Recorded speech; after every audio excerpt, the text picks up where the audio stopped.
Olá, hoje é uma quinta-feira, hoje é o dia 19 de março. Nós estamos aqui em Ijuí, numa grande expectativa com relação ao coronavírus, né? Covid-19. Aqui nesse lugar, acho que estamos um pouco resguardados, né? Estou embaixo do nosso bananal, né? Aqui, ó, nossa amiguinha. E são mansos demais, né?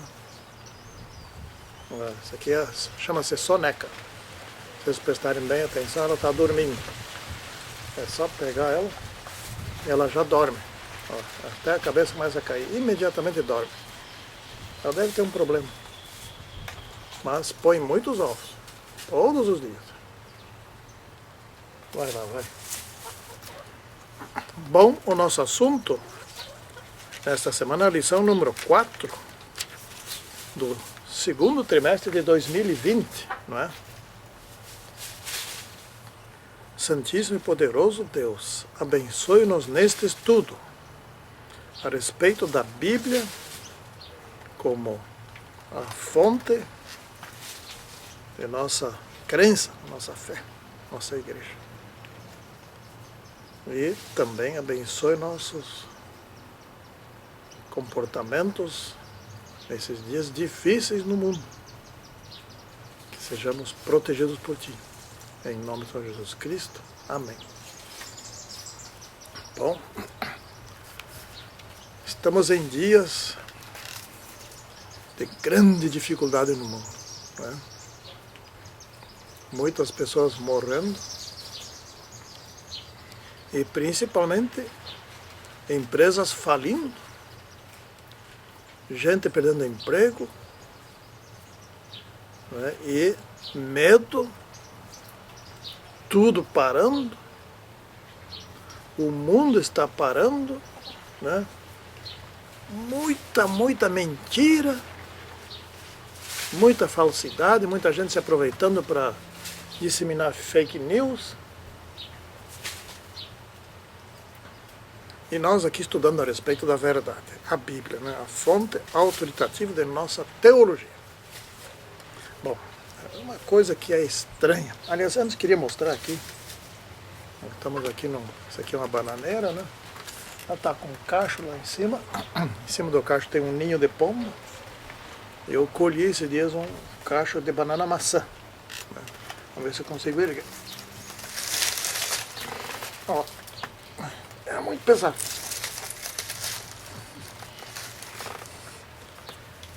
Ainda está verde, mas está começando a madurar. Isso aqui é produto feito por Deus, né? Não tem veneno, não tem nada. Pois bem, estava falando como que pode, com uma única Bíblia, ter mais de 30.000 igrejas cristãs diferentes uma da outra. Isso é muito estranho. Vocês perdoem que hoje ficou um pouco escuro aqui, mas eu queria fazer nesse lugar aqui, né? Gosto desse lugar. Como que pode? Porque a Bíblia é a mesma. Eles pregam com a Bíblia aberta.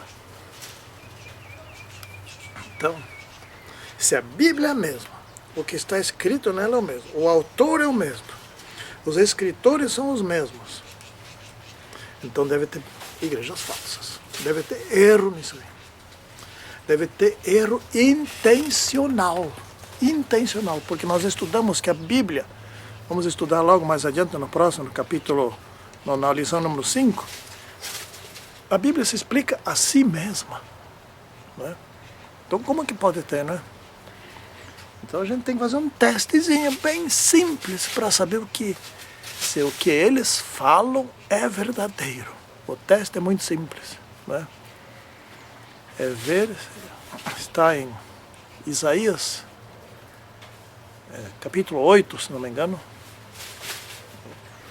ver se eles obedecem os mandamentos de Deus, né?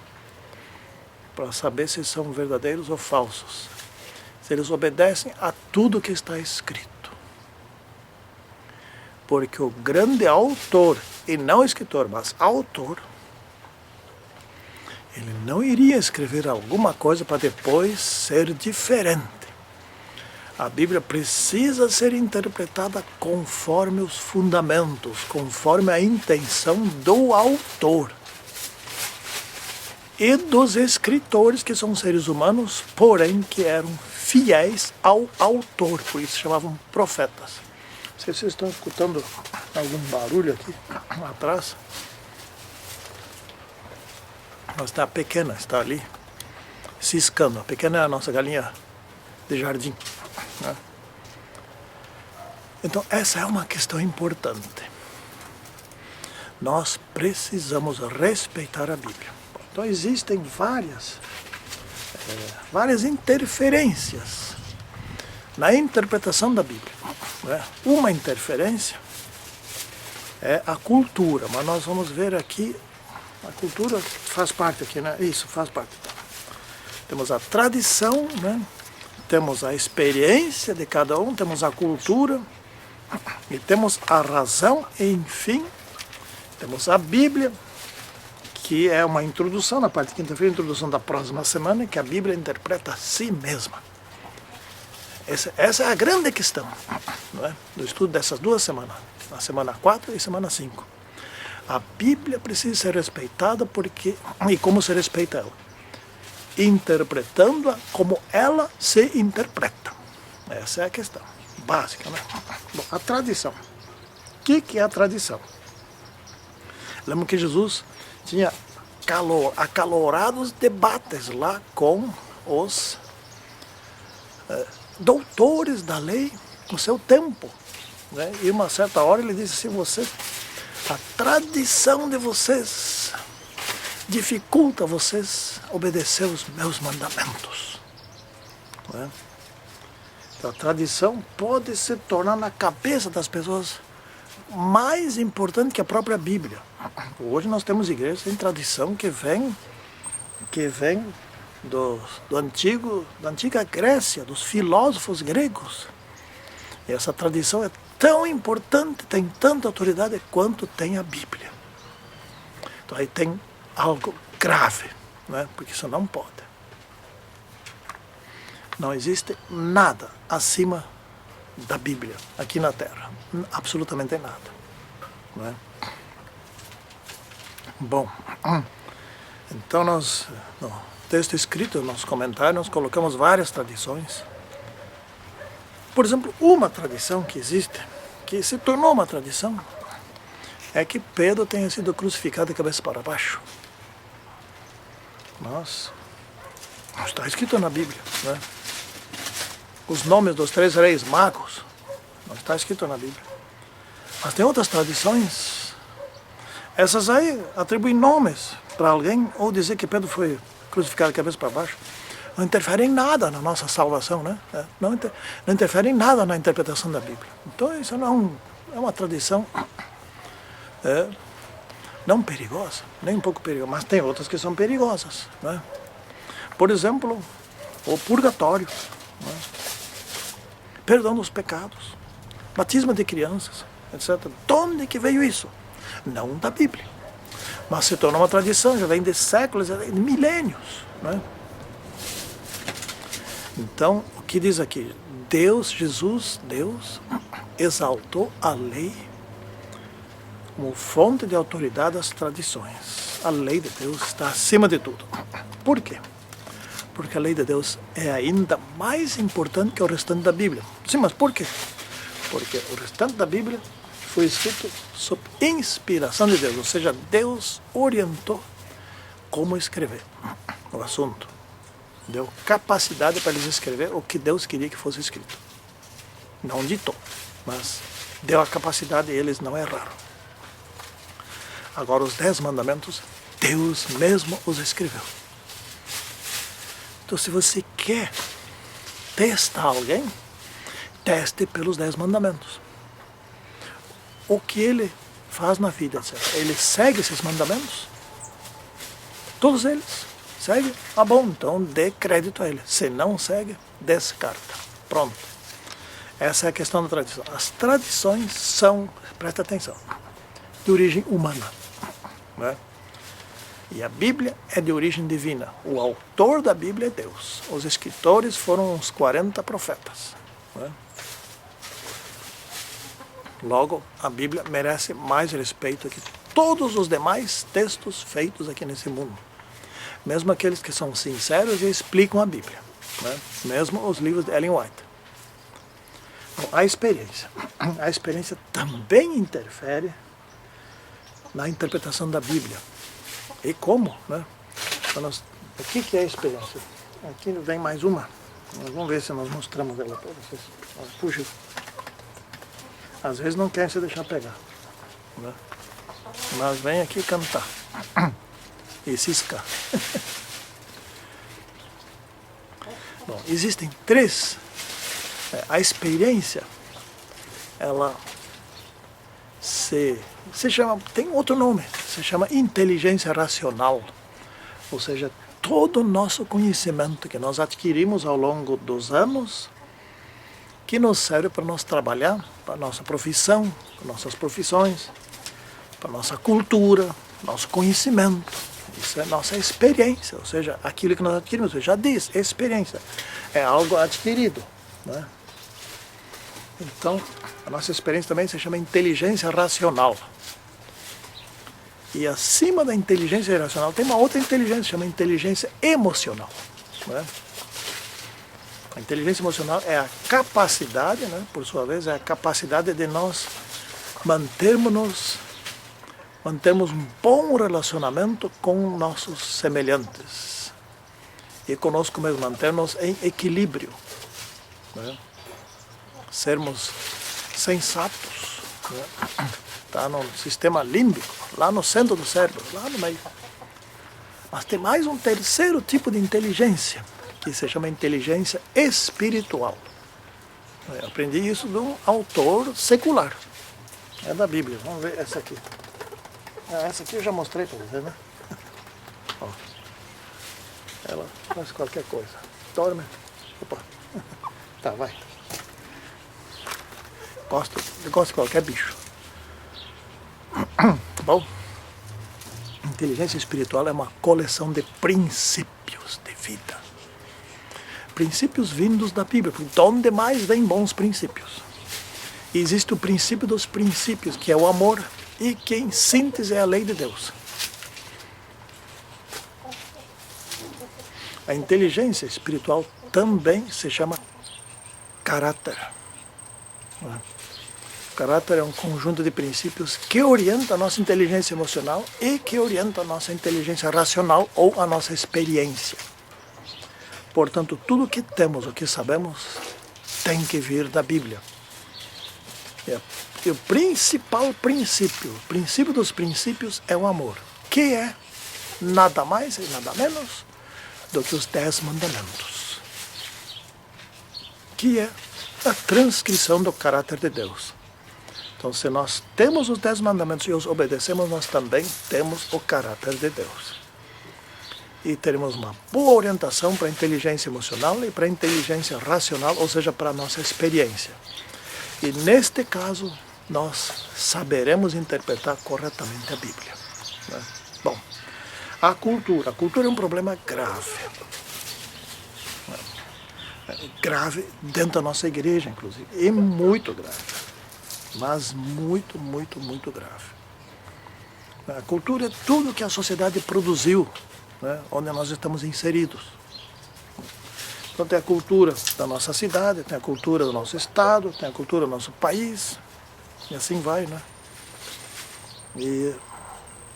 E nós vivemos dentro dessa cultura, nós nascemos, nós nos envolvemos, crescemos, aprendemos muitas coisas dentro da cultura. Então nós somos influenciados pela cultura e temos uma grande dificuldade em distinguir o que é correto, o que é lícito, o que deve ser adotado e o que não é correto. O que não. E nós temos que entender pela Bíblia qual é a cultura do céu, cultura celeste, porque nós temos que saber tão bem distinguir as coisas que são corretas para separá-las e evitá-las, não é? Mas elas estão aqui, todas elas estão aqui em redor. Deixa. Estão ciscando. Gosto de ciscar aqui. Hoje está uma sombra, está um calor aí fora, mas aqui está uma sombra muito agradável. Bom, então nós temos que desenvolver em nós, nossa família, em nossa igreja, cultura celeste. E descartar tudo aquilo que não é compatível com a cultura celeste que vem da cultura terrestre. Não é? Por exemplo, eu venho batendo muito nessa tecla e já quase estou desistindo. Mas é uma profecia que se cumpre com relação à música. A música, nossos cultos, entrou uma música estranha, que aqui os mais antigos acham sempre estranho, mas não porque são mais antigos, sim porque aprenderam, que é uma música rock dentro da nossa igreja. É uma música satânica dentro da nossa igreja. E que é oficial, né? Tem no Novo Tempo, e como os pastores usam nas suas pregações, a maciça maioria dos cantores usa, e muitos deles são ingênuos, usam de forma ingênua, acham que é isso mesmo. No entanto, tem profecias tão claras escritas na Bíblia e especialmente no Espírito de Profecia para os nossos tempos. Essa cultura, né? Cultura invadindo o nosso território. Então, muito cuidado com a cultura. Por exemplo, um traço cultural, um pedaço de cultura, aqui no Brasil, é ser atrasado. Né? Sempre atrasado. Não cuidar da pontualidade. Temos que ter muito cuidado, porque Deus não suporta pessoas relaxadas. Bom, vamos adiante. Razão. Razão é muito parecido com experiência. Mas a razão é a nossa capacidade de raciocínio, de aprender, etc., de adquirir experiência, né? De desenvolver nossa inteligência emocional e de desenvolver e aprender inteligência espiritual. Inteligência espiritual são princípios bíblicos. Os seculares dizem que são princípios. Bom, mas os bons princípios vêm da onde? Então, a gente já sabe. Bom, a razão, então, é a nossa capacidade de raciocínio, ou seja, é aonde nós nos assemelhamos a Deus. Ele nos fez a imagem é nosso físico, é parecido com o dele, e semelhança. A nossa semelhança de Deus está na nossa capacidade de planejar, de pensar, de raciocinar, de avaliar, de criticar, enfim, de aprender, de questionar, etc. Essa é a nossa razão. É pela razão que nós aprendemos a respeito da Bíblia. Mas temos que ter cuidado, porque lá pelas tantas, a razão tem mais razão que a própria palavra de Deus, né? Então temos que ter muito cuidado. Por exemplo, a razão, ela sempre se baseia em algo para pensar, sempre. Eu vou dar um exemplo. A nossa origem, de onde nós viemos? Aquelas perguntas filosóficas. Quem somos? De onde viemos? Para onde vamos? Que os antigos filósofos já estavam debatendo, né? Aí nós temos 2 paradigmas. O que é um paradigma? Paradigma é um conjunto de conhecimentos, de regras, de leis, de costumes, de pesquisas, né, etc., que orienta o pensamento dos cientistas. Então, em relação à nossa origem, tem 2 paradigmas. O paradigma evolucionista e o paradigma criacionista. O paradigma evolucionista está rateando bastante, porque tem várias coisas que ele não consegue explicar, tem várias contradições. Porém, os cientistas só mudarão de paradigma a hora que eles descobrirem outro melhor que esse. E o outro que existe, que é melhor que esse, é o criacionista, eles não aceitam. Então eles vão ficando com o evolucionismo porque não tem outra possibilidade de não inventaram, não criaram outra possibilidade que seja algo melhor que o evolucionismo, não é? atual. Então isso vem fruto da razão. Pelo evolucionismo, eles não conseguem admitir, não conseguem aceitar, não tem como que nós somos criados, que existe Deus, etc. e tal, que houve o pecado e assim por diante. Não conseguem. Porque isso impregnou na sua mente, está lá dentro. E isso não permite que eles pensem de forma diferente do que o que determina esse paradigma. E assim vai indo, né? Então, concluindo, a própria Bíblia, né? A Bíblia foi revelada, foi inspirada por Deus. No caso, uma pessoa da divindade, que é Jesus Cristo. Hoje, outra pessoa da divindade, o Espírito Santo, nos ilumina ao lermos a Bíblia com respeito, com oração. Né? Se nós formos ler a Bíblia com um senso crítico do tipo assim, eu quero achar erros aqui dentro, etc., o Espírito Santo não vai orientar mesmo. Né? E você vai se perder, você vai se atrapalhar. Né? Eu conheço pessoas assim. Porém, o Espírito Santo tem a função de nos esclarecer, ou seja, iluminar. E jamais ele iluminaria ou esclareceria algo diferente do que aquilo que o autor, que é ele mesmo e que é Jesus Cristo, que é o Deus Pai, quis dizer quando inspirou os profetas. Jamais, imagina, né? Isso não tem como. Então, o Espírito Santo jamais fará novas revelações bíblicas contraditórias às já existentes. Isso é completamente fora de qualquer... Não é? Portanto, temos que estudar a Bíblia com muito respeito. Podemos ou não podemos nos assessorar de outros escritos e das explicações de outras pessoas a respeito da Bíblia? Para nós não começar tudo do zero. Sim, podemos, ou melhor, devemos. Mas precisamos ter um cuidado. A lei e ao testemunho, se não falarem conforme estas palavras, nunca verão alvo, diz o profeta Isaías. Se as pessoas com as quais nós vamos nos assessorar para pegar explicações ou cujos escritos nós vamos ler para entender melhor a Bíblia, que eles já estudaram, já esclarecendo certas coisas, o Espírito Santo já teria esclarecido coisas para essas pessoas e elas passaram adiante. Então, sim, você poupa tempo, você não precisa começar do zero. Né? Essas coisas que na Bíblia já foram esclarecidas por pessoas sinceras, pessoas fiéis a Deus, tementes a Deus, essas temos que recorrer, eu recorro muito, né? Para poupar tempo, ganhar tempo. Santíssimo e poderoso Deus, abençoe-nos agora, a partir desse estudo, que nós possamos ter o máximo respeito em relação à Tua Palavra, pois ela é como se Tu mesmo estivesses falando conosco. Pedimos isso em nome de Senhor Jesus Cristo. Amém. Então,